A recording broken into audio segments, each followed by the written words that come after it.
సిద్దిపేట నియోజకవర్గం రంగనాయక సాగర్ రిజర్వాయర్లోకి ఈరోజు కాళేశ్వరం పంప్ హౌస్ల ద్వారా నీటి విడుదల చేసినందుకు ఉత్తమ్ కుమార్ రెడ్డి గారికి కృతజ్ఞతలు తెలియజేస్తా ఉన్నాం. ముఖ్యంగా సిద్దిపేట నియోజకవర్గంలో 50,000 ఎకరాల్లో వరి పంట కాళేశ్వరం ప్రాజెక్టు కింద సాగవుతా ఉంది. అయితే పంట పొట్టకొచ్చే సమయంలో రంగనాయక సాగర్ రిజర్వాయర్లో నీటి లభ్యత తగ్గింది. మరి పైనుంచి 1 టీఎంసీని పంపు చేసి పంటలు కాపాడాలని మేము ప్రభుత్వాన్ని కోరాం. దానిపైన స్పందించి ఈరోజు అనంతగిరి రిజర్వాయర్ నుంచి 1 టీఎంసీ నీళ్లను రంగనాయక సాగర్ రిజర్వాయర్లోకి పంపు చేస్తున్నందుకు మరి మా లేఖపై స్పందించినందుకు ఉత్తమ్ కుమార్ రెడ్డి గారికి ధన్యవాదాలు తెలియజేస్తూ ఈరోజు ఒక విషయంలో ప్రభుత్వం కళ్ళు తెరవాలి. అంటే గత ప్రభుత్వం చేసిన మంచి పనులను తుడిచిపెట్టాలనో ఆ పనులను పక్కకు పెట్టాలనే ప్రయత్నంతో ప్రజలకు నష్టం చేయొద్దని నేను ప్రభుత్వాన్ని కోరుతా ఉన్నా.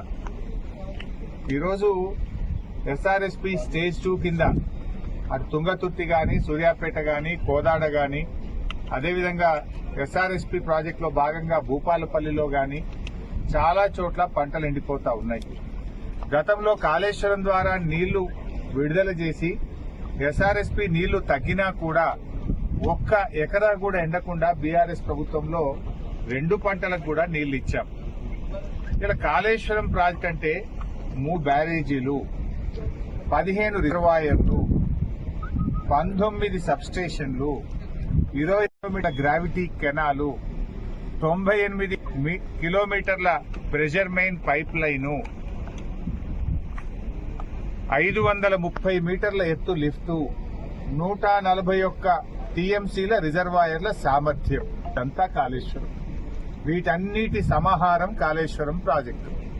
వీటన్నింటిలో 15 రిజర్వాయర్లు బాగున్నాయి, 203 కిలోమీటర్ల టనల్ బాగుంది, 1531 కిలోమీటర్ల గ్రావిటీ కెనాల్ బాగుంది, 19 సబ్స్టేషన్లు 400 kV బాగున్నాయి, 21 పంపింగ్ హౌసెస్ అన్ని కూడా బాగున్నాయి, ప్రెషర్ మెయిన్ పైప్ లైన్లు అంతా బాగుంది, 3 బ్యారేజీల్లో 2 బ్యారేజీలు ఇంటాక్ట్ ఉన్నాయి.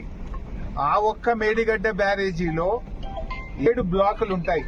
7 బ్లాకుల్లో 1 బ్లాకులో 1 పిల్లర్ మాత్రమే కుంగింది.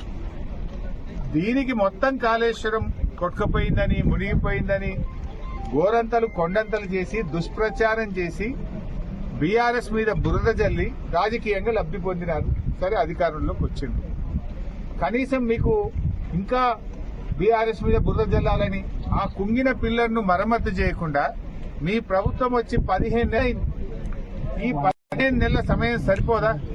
అన్ని బాగున్నాయి, రిజర్వాయర్లు, పంప్ హౌస్, సబ్ స్టేషన్లు, కాలువలు, టనెళ్లు అన్ని బాగున్నాయి. ఒక్క